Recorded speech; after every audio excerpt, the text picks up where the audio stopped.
अब मैं रुचिकर आज आपके साथ बुलेटिन की शुरुआत इस वक्त की बड़ी खबर के साथ करेंगे। सऊदी अरब का दौरा छोड़कर के देश लौटे हैं प्रधानमंत्री नरेंद्र मोदी। आपको बता दें कि रियाद से भारत लौटे हैं प्रधानमंत्री मोदी। पहलगाम आतंकी हमले को लेकर के देश लौटे हैं पीएम मोदी। तो आतंकी हमले के बाद पीएम ने अपना जो दौरा है वो छोड़ दिया है और उसको छोड़कर के अपने देश वापस लौट गए हैं। 2 दिन के दौरे पर सऊदी अरब पहुंचे थे पीएम, लेकिन जैसे ही आतंकी हमले की खबर उन तक पहुंची वो अपने देश भारत वापस लौट आए हैं।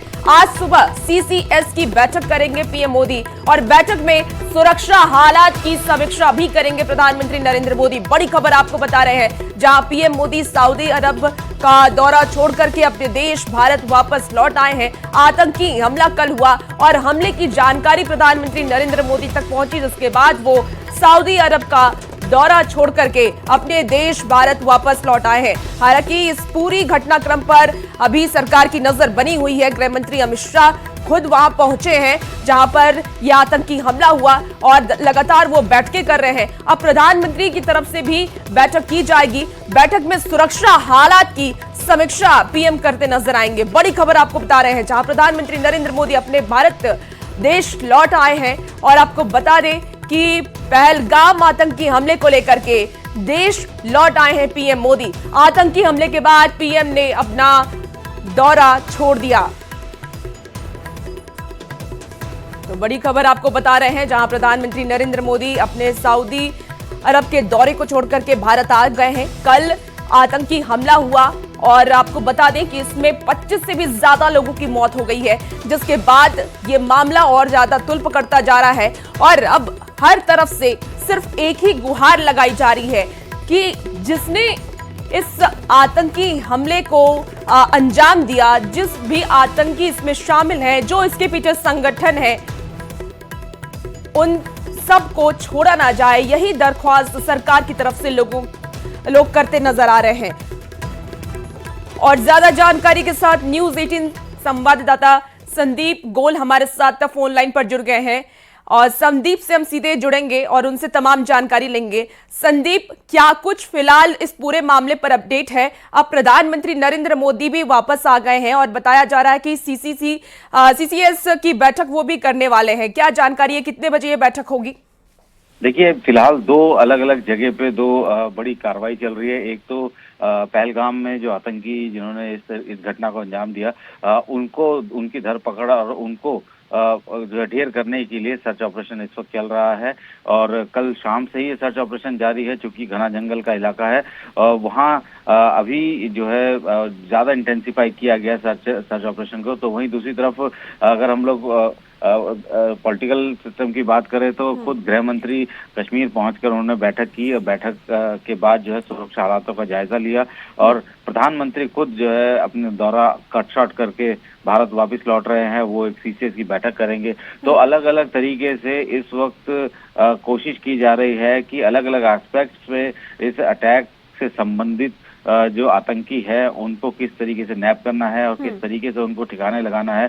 सारी दुनिया के सामने ये जग जाहिर हो चुका है कि किस तरीके से पाकिस्तान के आतंकी जो कि पाकिस्तान के जो सपोर्ट से जो है वो यहाँ पे एक्टिविटी करते हैं, वो अब इस वक्त फिर से जो है एक बार वो उजागर हो गया उनका नाम। और अंतर्राष्ट्रीय समुदाय में जिस तरीके से रोष है इस पूरी घटना को लेकर, तकरीबन हर देश ने इस घटना की जो है भर्त्सना की है और उसको लेकर भारत का सपोर्ट किया है, इस समर्थन किया है कि जो भी आतंकी घटना या एंटी टेररिस्ट एक्टिविटी को। बिल्कुल संदीप, और देखिए पुलवामा अटैक के बाद ये सबसे बड़ी घटना बताई जा रही है और आम लोगों को इसमें निशाना बनाया गया है, इसीलिए आक्रोश भी अभी 7वें आसमान पर है लोगों का। ऐसे में गृह मंत्री अमित शाह बैठकें तो कर रहे हैं, लेकिन बैठक में क्या कोई जानकारी निकलकर सामने आई है? और क्योंकि ये भी जानकारी है कि लश्कर ए तैयबा इसके पीछे जिम्मेदार है, उसने इस घटना के पीछे की जिम्मेदारी उठाई है, तो अब आगे क्या कार्रवाई की जाएगी?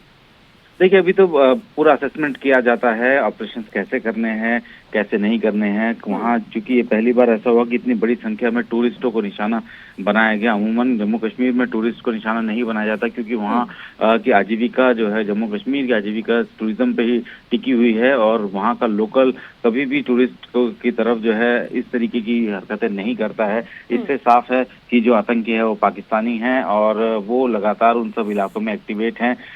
खुद जो है गृह मंत्री इस पूरी बैठक जो उन्होंने अब तक की है। कल दिल्ली से निकलने से पहले भी उन्होंने एक बैठक की, उसके बाद वहां पहुंच हाई लेवल बैठक उन्होंने की। बेसिकली कोशिश यही की जा रही है कि एक तो लोगों के मन में जो डर है, जो कि वहां पे अभी फिलहाल डरे हुए हैं, तो उनके डर को कैसे दूर किया जा सके, जो सुरक्षा वहां पे इंतजामात है उसको और कैसे पुख्ता किया जा सके, साथ ही जो ऑपरेशन है उसको कैसे इंटेंसिफाई करके जल्द से जल्द जो है उन आतंकियों को ढेर किया जा सके, इस तरीके की चीजें इस वक्त जो है वो चल रही है। और अभी गृह मंत्री भी अभी भी जम्मू कश्मीर में ही मौजूद है। प्रधानमंत्री थोड़ी देर तक में दिल्ली लैंड करेंगे और उसके बाद फिर आगे की रणनीति तैयार होगी कि कैसे इस पूरे घटना को, इस वारदात को किस तरीके से अंतर्राष्ट्रीय जगत के सामने भी पाकिस्तान को बेनकाब करते हुए पेश करना है, साथ ही आतंकियों के खिलाफ किस तरीके का एक्शन लेना है, क्योंकि सारे देश भर के लोग चाहते हैं कि इस तरीके कोई ऐसा इस आतंकी हमले से कहीं ना कहीं टूरिस्ट में भी एक खौफ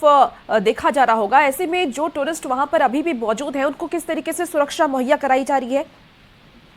देखिए, अभी जितने भी टूरिस्ट है, अमूमन अगर हम पहलगाम की बात करें तो वहाँ पे जितने भी लोग थे उनको रात को तो इवैक्यूएट नहीं किया गया, उनको नहीं बोला गया जाने के लिए, लेकिन सुबह होते ही लोग जो है अपने होटल्स छोड़कर जो है वो जाना शुरू कर चुके हैं। कुछ लोगों के विजिट हाफ है, किसी के पूरे हो चुके हैं, या कोई ताजा आया ही था कश्मीर में, लेकिन हालात को देखते हुए अब वो कश्मीर छोड़ रहे हैं। कुछ इस तरीके की रिपोर्ट्स आई है। साथ ही एयरलाइंस ने भी अतिरिक्त फ्लाइट इस के लिए जो है तैनात की है। एयर इंडिया की 2 फ्लाइट है, जो कि पहले 11:30 बजे दिल्ली से श्रीनगर से दिल्ली तक की, और 12 बजे श्रीनगर से मुंबई तक की 2 अतिरिक्त फ्लाइट उन्होंने चलाई है, कि जिसको भी जो भी आना चाहता है उसके लिए उनको जो है वो उसमें सीट मिलेगी। साथ ही जिन लोगों ने कश्मीर जाने के लिए जो टिकट बुक कराई थी और वो अगर नहीं जाना चाहते हैं वहां पर अपना टिकट बुक कैंसिल कराते हैं, तो उसका भी रिफंड वो दे रहे हैं। 30 तारीख तक जो टिकट है उसके हिसाब से रिफंड दे रहे हैं। तो अभी लोग थोड़ा सा घबराए जरूर है वहां से, इसीलिए जल्द से जल्द वहां से निकलना चाहते हैं। और एयरलाइंस को भी पता था कि इस तरीके की सिचुएशन अगर हुई तो जाहिर सी बात है कि प्रेशर उनके ऊपर भी पड़ेगा। लोग एयरपोर्ट पर जो है बहुत ज्यादा तादाद में भी पहुंच सकते हैं। तो ऐसे में, क्योंकि ये सीजन टाइम है और इस वक्त पर्यटकों से पूरा भरा हुआ है जम्मू कश्मीर, खासतौर पर कश्मीर, तो ऐसे में अब कोशिश यही की जा रही है कि इजीली सेफ पैसेज उनको भी मिल सके, इसलिए एयरलाइंस ने अतिरिक्त फ्लाइट उस जगह से चलाई है। संदीप, देखिए, क्योंकि 2 आतंकी आते हैं और सेना की भेष में वो आते हैं, लोगों से मजहब पूछते हैं उनका, और उसके बाद उनके ऊपर गोलीबारी करते हैं। क्या लगता है किसकी ये कहाँ चूक रह गई, किस वजह से वो अंदर घुस आए और उसके बाद उन्होंने टूरिस्ट पर हमला किया?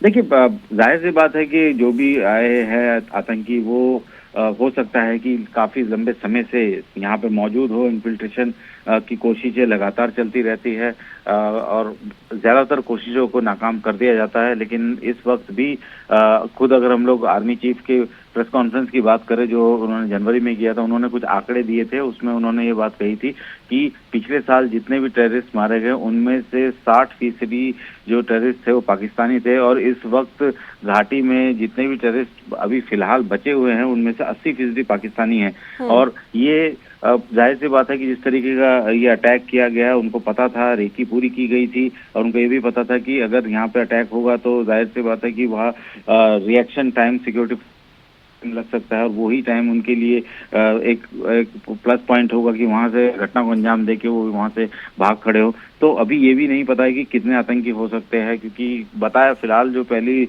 नजर में जो बताया जा रहा है कि तकरीबन 4 हो सकते हैं, क्योंकि जिस तरीके का अटैक हुआ है और लोगों से पूछ के उनको मारा गया, तो हो सकता है 4 से ज्यादा भी संख्या हो सकती है। सेना और सुरक्षा बल अभी सर्च ऑपरेशन में लगे हुए हैं। उन्होंने अभी तक किसी भी तरीके कोई आधिकारिक जानकारी इस पर नहीं दी है, ना सरकार की तरफ से आधिकारिक जानकारी दी गई है। अभी सिर्फ और सिर्फ ऑपरेशन चल रहे हैं, और ऑपरेशन जब पूरे तरीके से खत्म होगा या उनको लगेगा कि ये इस टाइम तक half of the way operation में है, तो वो आधिकारिक तौर पर कोई जानकारी साझा करेंगे। लेकिन फिलहाल अभी ऑपरेशन ऑन ग्राउंड जारी है। फर्स्ट लाइट से फिर से जम्मू पहलगाम के आसपास की पहाड़ियां और जो संभावित जगह है वहां पे सर्च शुरू। बिल्कुल ये ऑपरेशन जारी है और प्रधानमंत्री नरेंद्र मोदी भी पहुंचने वाले हैं। ऐसे में बैठकों का दौर जारी है और देखना होगा कि अब बैठक में क्या कुछ निर्णय निकलकर सामने आता है। बहुत शुक्रिया संदीप तमाम